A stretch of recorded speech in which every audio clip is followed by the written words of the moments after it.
Close हैं तो फायदा भी बहुत मीनिंगफुल नजर नहीं आएगा। अब इसके बीच में आपको ट्रेड करना है तो दिक्कत भरे संकेत हैं और बेवकूफ़ी इस समय क्या कहते हैं वो अगेंस्ट द विंड खड़े होने की, तो मुश्किल हो जाता है। अगेंस्ट द टाइड कहते हैं जो लोग।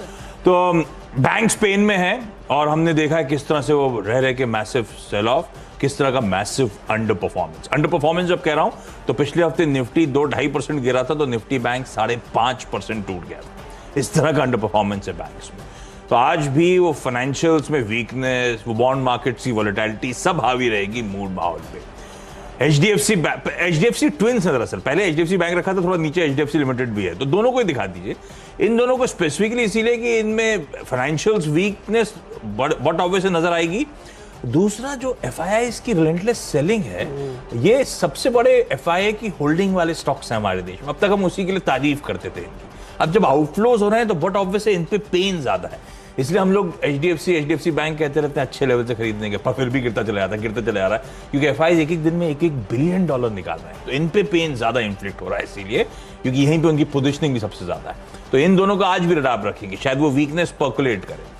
आईसीआईसीआई बैंक, एक्सिस बैंक रह के वो वीकनेस क्लियरली स्क्रीन पे विजिबल हो रही है बैंक्स में पेन की। और इनके तो एडीआर जो थे, यानी कि अमेरिकन डिपॉजिटरी रिसीट, जो यूएस के फ्राइडे के सेशन में इनके एडीआर में कामकाज हो रहा था, हम वीक थे तो वो एडीआर उसको बट ऑब्वियस है कि दिखा रहा था, वो मिरर कर रहा था, लेकिन उससे कहीं ज्यादा एडीआर में पेन था।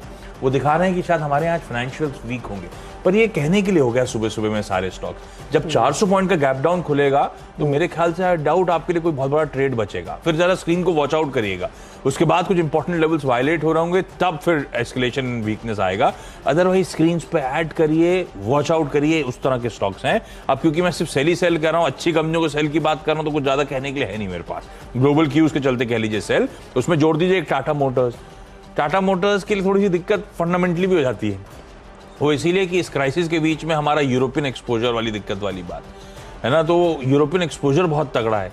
अमेरिकन एक्सपोजर, ये जितनी ज्यादा डाइवर्सिफाइड कंपनीज होंगी, जितनी ज्योग्राफीज में प्रेजेंट होंगी, उतनी थोड़ी सी दिक्कत बढ़ती है। और वो सेंटिमेंट इसलिए हावी हो रहा है। टाटा मोटर्स इसलिए फ्राइडे को भी मैसिवली प्रेशर में कामकाज कर रहा था, शायद आज भी थोड़े दबाव के साथ कामकाज करे। एयू स्मॉल फाइनेंस बैंक, ये बैंक जितनी तेजी से चला था उतनी तेजी से अब करेक्शन के मोड में, एक फ्री फॉल कह लीजिए अब एयू स्मॉल फाइनेंस में नजर आ रहा है।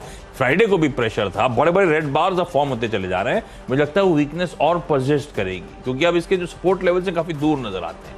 इसलिए एयू स्मॉल फाइनेंस में आज फिर शायद रेड के साथ कामकाज, पर स्क्रीन पे ऐड करिएगा, वॉच आउट करिएगा, बहुत ज्यादा गैप डाउन ना हो तब तो कुछ ट्रेड इनिशिएट करने का मन बनाइएगा स्क्रीन को ऑब्जर्व करके। अदरवाइज मेरे फायदे के लिए शाम को रिटर्न में थोड़ा बहुत दिख जाएगा एक्चुअली। और ब्याज दरें बढ़ने का जो खतरा बना हुआ पूरे वर्ल्ड वाइड, ये बैंक शेयर्स के लिए बहुत अच्छा नहीं दिख रहा है इस समय, क्योंकि बॉन्ड मार्केट बहुत उथल पुथल है।